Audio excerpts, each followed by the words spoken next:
Hey guys, so if you ever need to reset your Samsung Odyssey monitor, there are two different ways to do it, and I'll show you in today's video.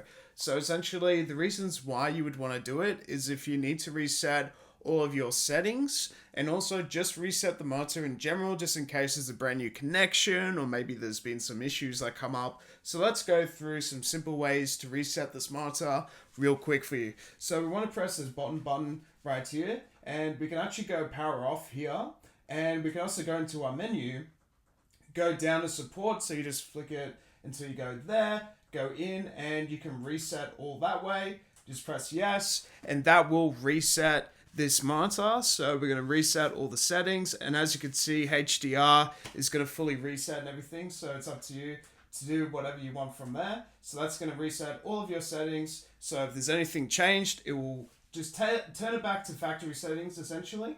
And then if you want to just reset the monitor in general, just in case there's been an issue, as we can see, which is interesting, what's going on here.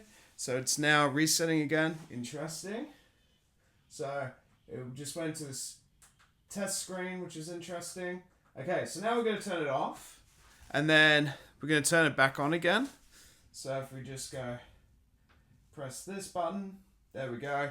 So now pressing the button here has now fully reset this monitor. So there's two different ways to reset the monitor. So if you're ever coming across like connection issues, or if you just need to reset all of your settings back to default, or the other way around, not reset all the settings back to default and just give it a reset in general, just do those two ways and it should hopefully help you. So thanks for watching guys, and I'll see you on the next one.